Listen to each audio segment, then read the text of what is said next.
And so despair has awakened completely, and with it a hint that there will be an even greater despair.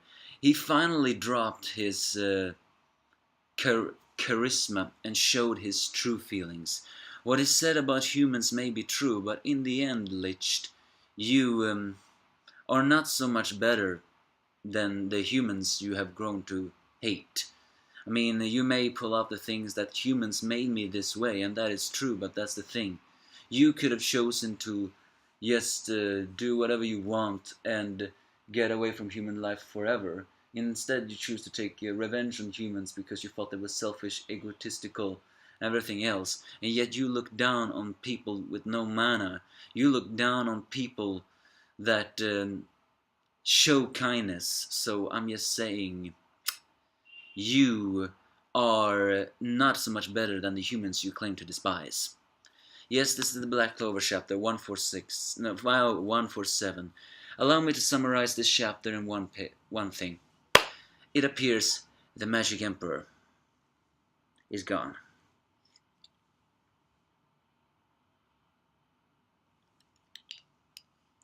As he talks to Yami during the final things, he says that whatever Licht's plan is, he is going to do something very bad. So he is leaving the rest to Yami. As Yami think back on the time he met um, Julius, we see that Julius was his mentor in a lot of things. Not only introduced him to the thing, he even taught him how to write. He went on mission on him and even nominated that thing. So yeah, Yami's loyalty to Julius Kronos. He may sometimes be sarcastic and he may sometimes say snide remarks, but his loyalty to Julius was second to none. As he gives him one final Clover salute, he says, "Yes, sir." And the Magic Emperor passes away with a smile on his face, saying, "It was fun. It was to see so many different magic." And with an angry face, Yami declares he will protect this country. Elsewhere, one of these gangs have reached the place where apparently a giant orb of light uh, shines up, and strangely enough, we see Licht there as well. And Sylphs only shakes in fear as she says this is mana. Elsewhere on the Skull Island, the magic stones are being reinserted, and from that moment on, anyone will have true self come. As Radis says that, so this means those who are blessed by mana will awaken tremendous magic powers. And then Lich says, "I appreciate all your efforts and I'm proud for you all to exist, and now we can reincarnate in true forms." However, then says, "Those have been Lich's remarks, who is the leader." And here, I mean, here it becomes a little bit strange, but I guess that's the point. Here he says, "Up until now, these have been Lich's remarks, who is the leader of the night, my demon eye, and from now on I will speak my true feelings." So in a way, Licht has been an actor all this time. He was sincere in that, but now he's speaking his true feelings. He immediately condemns his fellow members, saying, "You are greedy, selfish, and although you harm others without hesitation, it's your own pain that is most accurate. You humans are all the same, discriminating, envy, and hate your fellow humans for worthless reasons. You justify your own weaknesses and sins by revering something, all of it and everything, for the sake of uncleaning yourselves. In the end, you humans are egotistical and beyond help. What foolish, ugly existence." What it says is not wrong. After all we've seen of these villains are egotistical reasons. Which is one of the reasons why Asta is actually the exact opposite of all of these. He's doing the one thing of them all. However, as I said in the beginning, I feel like Licht is actually a hypocrite in this situation.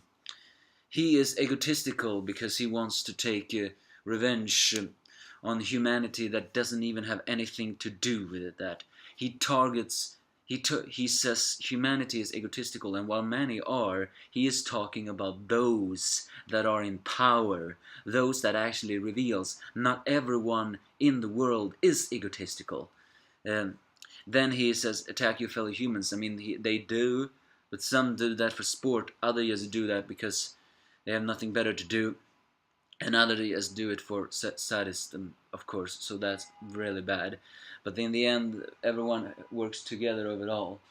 And And in the end, he hates people with no mana, just the same as people hated him with mana. I think in the end, the one who killed them all was the elves. The elves killed themselves, not just the humans. So he inserts the final magic stones and says, "Become the cornerstone of rebirth."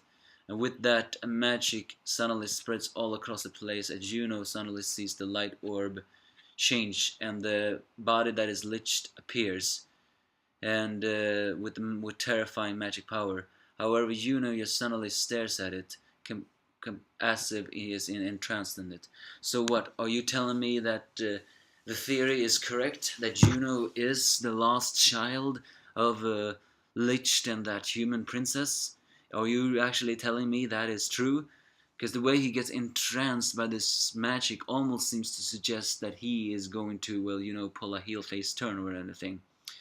So if Lich never planned to share this so-called magic stone with everything, all of this was careful manipulation.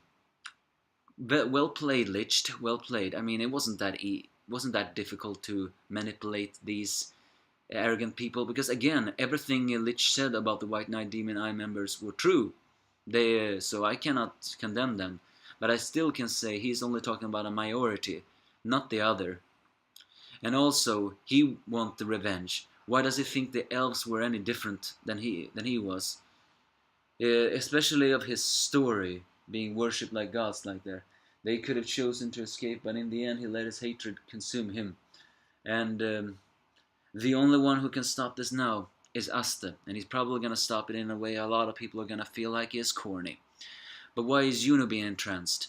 It's when Licha says, be birth of awakening. Is it possible that every single human that has a liched friend is gonna awaken? Or are the White Knight Demon Eye gonna become sacrifices for something else? Why did suddenly Juno get so entranced? Is he now gonna pull a heel-face turn? Probably. Either way, despair begins now. Can't really say I enjoy this chapter a lot. I mean, Licht finally showed his true feelings, so it was about damn time. But it was, for some reason, a very depressing chapter. Mostly because the despair that is incoming here is very incoming. And the Magic Emperor is not finally, but is dead. So yeah, I'm just saying, the despair was kinda great here. And I don't like that. So give me your thoughts if you have any.